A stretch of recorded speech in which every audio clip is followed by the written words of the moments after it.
Yo, this your boy Kirk Knight, repping that pro era shit. You are now watching Hot New Hip Hop, man. Dusty in the building.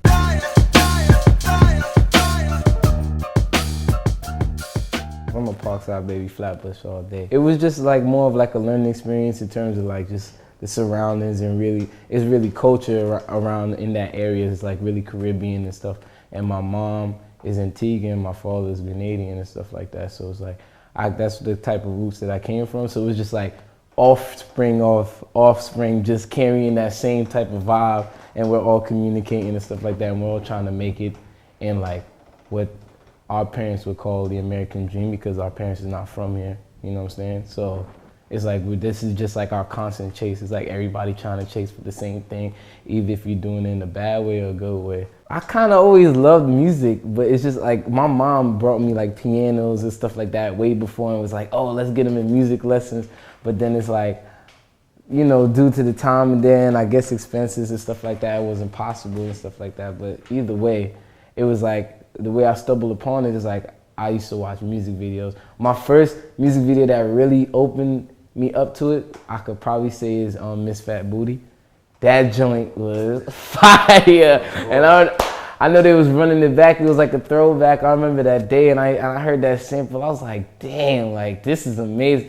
And then after that, I started like getting it. Well, my brother, I remember when I told my brother like the decision, I was like, yo, I like music, like I like dabbling in music. He's like, all right, so listen to this. Listen to Doom, listen to Black Star, listen to Big, listen to Tupac, listen to, like, you know, get your knowledge up, you know what I'm saying, if you really trying to, and you always got to pay respect to the greats, because those are the people who paved the way. Slick Rick, like, you know what I'm saying, Madlib, Alchemist, like, yeah. Shout out to, you know what I'm saying, shout out to Al one time. I started making beats off the table in middle school, so it was like, I was already doing it, but I never thought of it as making music. It was just like a hobby. And then that's when Joey told me, I remember like in the summer, it was like over PlayStation when you could talk to people and stuff like that. He was like, yo, you should take it to FL Studio and try to create beats. And then that's when I started honing in for like 16, 17, and I switched to Ableton and all that cool shit. And then I really like got to a level where I felt comfortable with producing, and like producing for other people, like for Joey, Mick Jenkins, Smoke DZA, and then all that good shit, yeah. The first time I realized that like I can actually rap, like actually like write and rap, was when I was in the crib with Joey and Steez this one time at Joey's house. And I remember when they would go, first off, shit, man, if people could really see how they used to just fit together. It was like two like really going head to head like that. I remember when I spit to them and I was like, yo, like, you know what I'm saying? Like, of course my raps off rip wasn't the best. Like, it wasn't like, oh my God, Kirk can spit, like hallelujah, like, you know? It was just kind of like, oh, where you trying? Like, you gonna get there. All right, so where we at as a group today is we're actually starting to find out, like, fit into the groove of what our individual styles would be. Like, you know what I'm saying? And it's going to be. Like, for example, like I had this whole creeper thing going. I started off with that, with the trench coats. That's really my thing. I really love trench coats to death.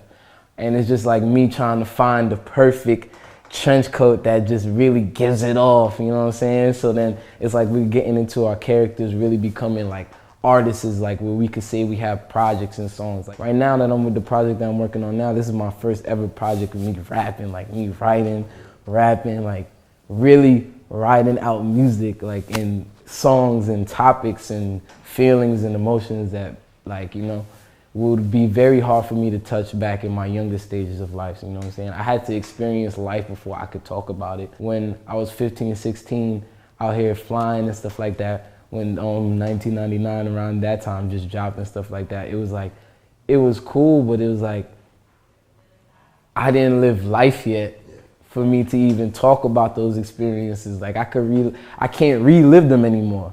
You can only talk about them, you know what I'm saying? And those memories fade after a while. If you're going in you're at a passionate level with something you love, you're gonna keep getting bigger and bigger and bigger and bigger. So it's like, now it's just me trying to recreate these emotions in my current state. Like, it's like I have a nostalgia of a moment that I had when I was 16, but this is the same moment, it's just bigger. Like, you know what I'm saying?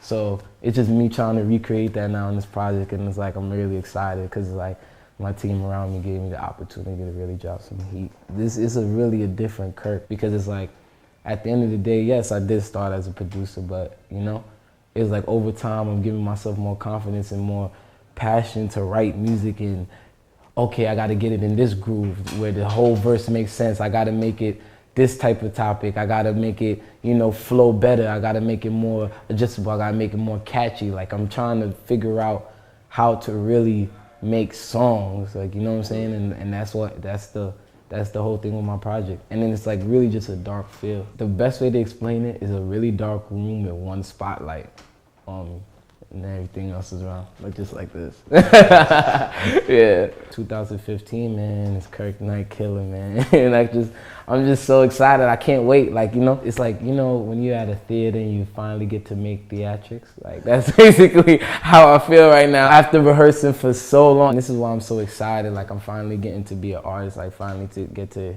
express myself, present myself, get to go on the stage and really perform like how I really want to and stuff. So I'm like really excited. Like I'm just working really hard every day in the studio, no haircuts, like going hard every day. I wouldn't be a real nigga if I would say that Rocky and Yams didn't play a big part in my career. They gave me my early jump start with the Jody track and the Beauty and the Beast project that you guys probably seen Rocky announce at Tribeca. We were supposed to do a show with them. It was Trinidad James, 2-9, SZA, us, and I forgot who else was on that lineup, but it was a wild lineup. And, you know, like, everything was love from then on. I got cats in London that I've, you know, been working with, like my Piff Gang dudes, my Cold Mountain dudes, Skepta, BBK and all of them, you know. I've known Odd Future, like, from MySpace days. So, like, we go way back. So, like, whenever I'm working on anything, it's nothing to reach out to them, and there's nothing for them to respond with, like, yeah, we got you. And like Wiki,